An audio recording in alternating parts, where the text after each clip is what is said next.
Ahora la nomenclatura es como una base que no es biológica, es como una suerte de reglas para seguir dar nombres. Pero vamos a ver la clasificación y el método científico. Esto es muy importante. Para mí es lo más importante, estos pequeños 5 minutos son los más importantes para entender la sistemática. La sistemática cuando está devaluada, cuando la quieren devaluar, dicen, no, pero los sistemáticos lo único que hacen es describir, no, nosotros somos los que hacemos experimentos, somos los únicos que hacemos las cosas bien. Y es muy, muy común eso, es decir, el sistemático no es argentino, es de todo el mundo, es como una idea de que el sistemático es alguien que hace algo que puede hacer cualquiera. Y le podría traer revistas los que dicen eso, revistas del año pasado, que dicen, bueno, la sistemática la puede hacer cualquier persona que se quiera hacerlo, es como coleccionar estampillas. Van a ver que no. Porque si nosotros, por ejemplo, si yo tuviera que clasificarlos a ustedes, si tuviera que hacer una clasificación, la sistemática en última instancia es clasificar. Si yo tuviera que clasificarlos a ustedes, podría clasificarlos varones y mujeres. Podría clasificarlos por las provincias que vienen. Podría clasificarlos por el color de los ojos.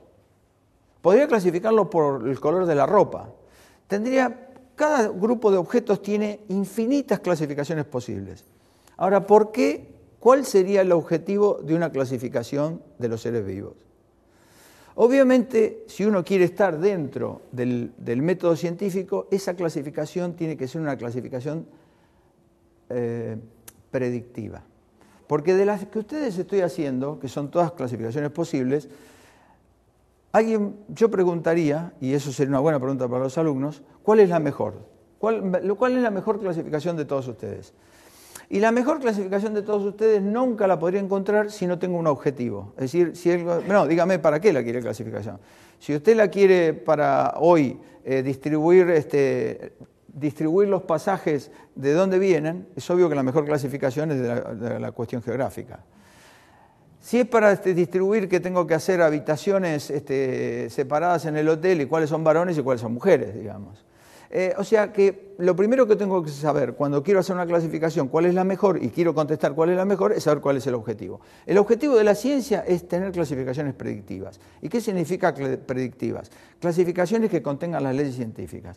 ¿Y eso en qué se basa? Por ejemplo, uno ve que se ha hecho mucho trabajo, supónganse, en la Drosophila melanogaster, una especie con muchísimo experimento genético. Yo creo que toda la genética moderna está basada en la Drosophila melanogaster. ¿Cuál es la clave de la clasificación? Es que aquella persona que describió la Drosophila melanogaster y hizo la hipótesis de que esa especie existía en la naturaleza, en realidad le dio la herramienta a todos los que iban a hacer experimentación sobre Drosophila. ¿Por qué? Todas las experimentaciones no son sobre todos los individuos que forman Drosophila melanogaster en el tiempo incluso y hacia el futuro, sino es en 2 o 3. Y después, utilizando la predictibilidad de lo que hizo el señor que describió Drosophila melanogaster, asumen que eso sucede en todos los organismos que se llaman Drosophila melanogaster. O sea, la manera de hacer la mejor clasificación científica es aquella que sea más predictiva y es lo que todo el mundo usa como referencia después. Por eso ustedes nunca van a encontrar un trabajo que sea la respiración y que hable sobre respiración. Va a decir, este experimento de respiración lo hicimos en tal organismo. Y no revisó todos los individuos, revisó algunos, el resto usó el concepto. Por eso, si tuviéramos que hacer una definición, es que el objetivo de la clasificación biológica es el conocimiento, no de tal o cual organismo en particular, sino de las leyes generales que los rigen y de las relaciones causales existentes entre ellos. De allí que una clasificación biológica será mejor que otra en la medida que sugiera más leyes científicas y contribuya mejor a la formulación de hipótesis explicativas. Una buena clasificación biológica es fecunda como principio organizador de nuestro conocimiento. Es decir, ahí está la importancia de la clasificación y de la sistemática.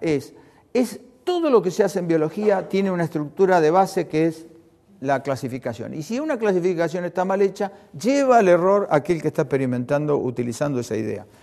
Lo que a veces veo como injusticia es que mucha gente que trabaja en otras áreas de la biología no le da importancia a la sistemática, la considera filatelia, pero al mismo tiempo está utilizándola todo el tiempo como hipótesis de lo que hace.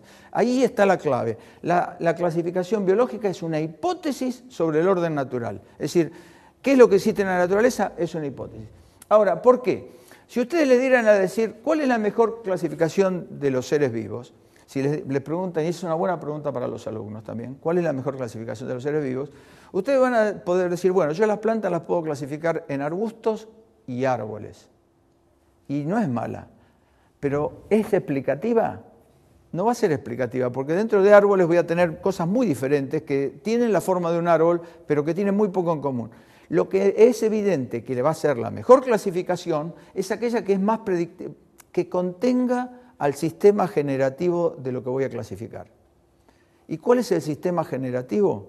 Es la filogenia. O sea, la filogenia, que está basada en las relaciones de parentesco, es el sistema generativo, lo que generó lo que estoy mirando. Si eso que generó, obviamente es lo que debe contener más leyes científicas, porque los parentescos obviamente son mucho mejor que usar árboles o arbustos como agrupamientos. Entonces, de ahí viene que podemos dividir las jerarquías en dos maneras de trabajar. La especie, que se basa generalmente en las relaciones genéticas entre los organismos que aparecen a través del fenómeno de la reproducción y que juegan un papel fundamental en la delimitación de las especies. Y arriba del nivel de especie, las relaciones de parentesco entre las especies como resultado del fenómeno de la evolución que juegan un papel fundamental en el agrupamiento de especies o en las clasificaciones jerárquicas. O sea, ¿cómo se trabaja? Se trabaja definiendo la especie generalmente utilizando la idea de la interfertilidad. Vamos a ver, digamos, no vamos a ver, les voy a decir que hay mucha discusión acerca de si es la mejor manera de definir la unidad de la especie, pero es la manera de trabajar. Y de arriba, por encima del nivel de especie, vamos a la filogenia, vamos al árbol filogenético de los organismos y vamos a tratar de hacer clasificaciones jerárquicas que de alguna manera estén, en este orden, estén dando los distintos niveles del árbol filogenético.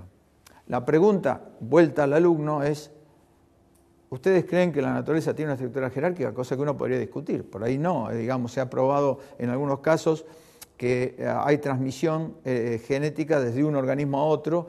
La idea, por ejemplo, que las células contienen, los organelas de las células son microorganismos que se pusieron en forma simbionte dentro de la célula. O sea, si eso fuera cierto, que es cierto en parte en algunas cuestiones inferiores, genera un problema para el resultado de órdenes jerárquicos de este tipo o las representaciones que después vamos a ver. Pero bueno, eso sería para preguntarle al alumno. El concepto de especie es un concepto que se usa siempre, el de interfertilidad y de aislamiento reproductivo, pero cuando uno va a la realidad en general ve que eso no es lo que la gente normalmente hace por similitudes, digamos. Pero esas similitudes, los científicos siempre dicen, es un reflejo del aislamiento reproductivo. O sea, la delimitación de las especies está basada en las relaciones genéticas, utiliza el concepto biológico de especie, que las define por la interfertilidad de sus miembros y el aislamiento reproductivo respecto al resto de la biodiversidad. Este concepto, aunque aceptado por la mayoría de los biólogos, no está exento de limitaciones. Les puse un material en el CD que van a encontrar de esto. Un tema interesante para discutir con el alumno es si las especies existen en la naturaleza o no. Lo que parece una tontera trivial, pero es esta. Si ustedes...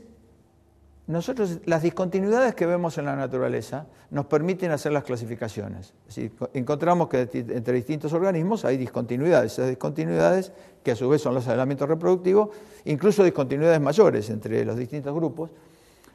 Si esas discontinuidades son, uno arbitrariamente le puede dar los niveles de género, familia, pero si la especie que tiene un funcionamiento en la naturaleza, es decir, si el hombre no existiera y no clasificara, las especies funcionan en la naturaleza, existen como tales, tienen un funcionamiento como el individuo, es decir, son individuos, si quieren ponerlo en esos términos. Y hay una serie de ejercicios muy interesantes de gente que quiso probar que las especies existían en la naturaleza y gente que dice lo contrario, que son simplemente artefactos creados por el hombre, ¿no?